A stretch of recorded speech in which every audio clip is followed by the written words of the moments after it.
Pemirsa, Anda menyaksikan Breaking News Metro TV bersama saya, Gemma Tanjung. Pemirsa, gempa susulan di Nusa Tenggara Timur masih terus terjadi dan membuat warga panik.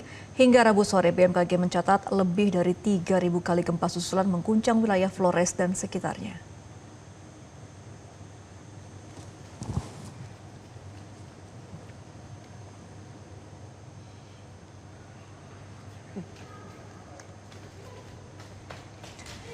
Pemirsa, beginilah suasana di Hotel Sylvia saat gempa susulan bermagnitudo 5,1 mengguncang Maumere pada Rabu pagi.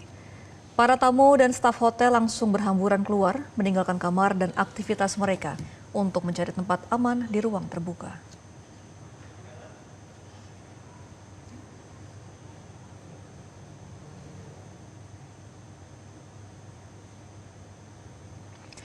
Tak hanya di hotel, getaran gempa susulan juga dirasakan kuat oleh warga di Kabupaten Sika.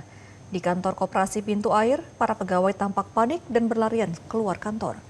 Sementara di Rumah Sakit Santo Gabriel Kewapante, keluarga dan pasien yang sedang menjalani perawatan darurat di tenda-tenda pengungsian kembali dihantui kecemasan saat getaran kembali terasa. Yang nggak bisa dibawa, tapi yang 1.200 ini semua rata-rata sudah keluar bergetar kalau khawatir pasti Pak ya, ada beberapa yang tim dari medis bisa tenangkan pasien dengan yang jaga pasien. BMKG mencatat hingga Rabu sore, gempa susulan sudah terjadi 3.055 kali. Dari ribuan gempa susulan tersebut, sebanyak 88 kali gempa dirasakan langsung oleh masyarakat di lokasi pengungsian. Meski intensitas gempa susulan masih tinggi, BMKG meminta masyarakat tetap tenang karena fase peluruan sedang berjalan.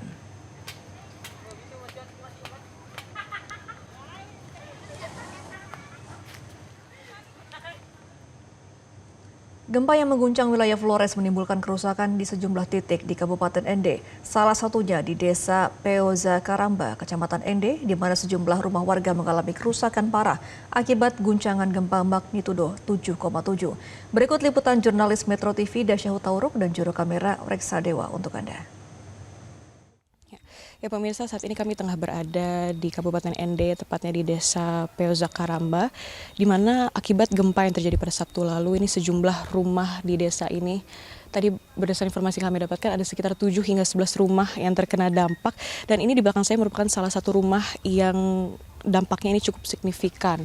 Dapat dilihat pemirsa, ini sudah tidak beraturan lagi, banyak bebatuan yang sudah rubuh ya pemirsa, dan juga sudah hancur, dan ini merupakan rumah yang memiliki 4 kamar dan ini sudah tidak berbentuk lagi kamar-kamarnya, dan di sana juga dapat dilihat ada dapur, masih terlihat ada lemari untuk menyimpan gelas kemudian piring, namun sudah tidak berbentuk lagi juga dikarenakan gempa yang terjadi. Dan di atas pemirsa ini juga terlihat gentengnya juga sudah tidak berbentuk, banyak yang sudah runtuh diakibatkan gempa yang besar ya pemirsa. Dan kami pun juga sebenarnya ingin masuk, tapi kami tidak memiliki peralatan yang lengkap, jadi kami hanya bisa memantau dari luar. Dan untuk mengetahui kira-kira bagaimana kronologi kejadiannya, saat ini sudah bersama dengan kami Pak Hiro yang merupakan kakak atau adik dari pemilik rumah ini. Pak Hiro, apa kabar?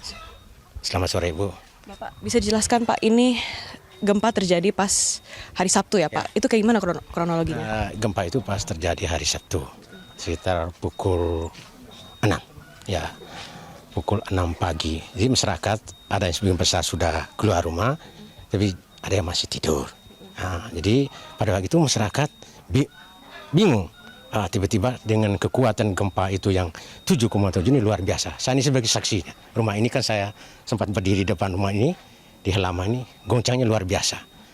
Sehingga banyak bangunan yang di desa ini, mungkin untuk lokasi ini mungkin 11 lagi, ada dusun-dusunnya lain juga banyak. Pak, untuk rumah ini sendiri, kira-kira waktu kejadian apakah ada yang sedang menetap di sini atau seperti apa Pak? Puji Tuhan, artinya kehendak Tuhan ini masih berpihak pada manusia. Ada 3 yang masih tidur, ada dengan mama tua yang umur 90 dan sempat masih tidur, yang lain sudah lari keluar. Pada waktu gempa itu semua tembok sudah runtuh, tapi mereka masih ada di dalam. Itu ya itu satu keajaiban tersendiri. Hanya satu mama tua yang umur 90 ini dalam rumah ini sempat kami gendong karena mama tua itu ada kena benturan batako sampai bengkak sebelah tangannya, itu mama tua. Sekarang kondisinya seperti apa Pak mama tua? Mama tua agak baik. Sudah diawani oleh para medis. Berarti kondisinya sekarang mama tua di mana Pak sekarang? Di sebelah anaknya, bawa ke sana karena rumah ini sudah bisa lagi, makanya dipindahkan ke rumah sebelah. Sudah bisa ditempati ya, jadi bisa ditempati. diamankan. Tapi aman kan ya sekarang mama tua ya? Kira-kira untuk bantuan di desa ini sendiri seperti apa Pak? Bantu itu yang pertama dulu yang kami butuhkan adalah sembako. Itu karena kalau kerja secara keseluruhan ada rumah yang rusak, ada yang tidak. Tapi secara dampak ekonomi itu luar biasa. Karena selama sudah 5 hari ini masyarakat itu rata-rata itu petani. Jadi mereka tidak bisa pernah ke kebun untuk mencari uang. Itu harapan, pasti masyarakat itu butuh harapan dari pemerintah untuk bisa bantuan sembako. Sekarang butuhnya sembako, tapi untuk ini kan sudah lima harian kejadian. Itu bantuan yang sudah masuk apa Pak? Saya juga kurang tahu karena baru ini hari. Dari 5 hari itu baru ini hari yang beri sembako masuk. Selama ini masyarakat berjuang sendiri untuk mentahap hidup selama 5 hari ini ya Pak. Tapi ini ada tenda. Ini digunakan sebagai posko pengungsi. Seperti apa Pak? Ini gunakan sebagai fungsi untuk dampak ini karena gempa ini susulan masih ada. Jadi kami tidak bisa masuk dalam rumah. Baik lansia pun hanya kami gendong di luar terpal ini. Terpal ini baru ini hari yang pasang yang kami pakai itu sekarang ini yang darurat. Selama 4 hari. Oh berarti baru hari ini Pak tenda masuk? Masuk. Untuk sebelumnya? Kami tangani langsung masyarakat sendirian. Masyarakat bikin tenda sendiri? Tidak, itu dengan terpal itu. Itu terpal itu yang kami tidur. Berarti ini baru masuk hari ini ya. Jadi bantuan itu baru masuk setelah 5 harian ya Pak. Oke, siap Bapak. Kalau begitu terima kasih banyak untuk waktunya. Sehat selalu ya Pak. Ya pemirsa, tadi merupakan perbincangan singkat kami dengan Pak Hiro, salah satu warga yang terdampak oleh gempa yang terjadi pada Sabtu lalu.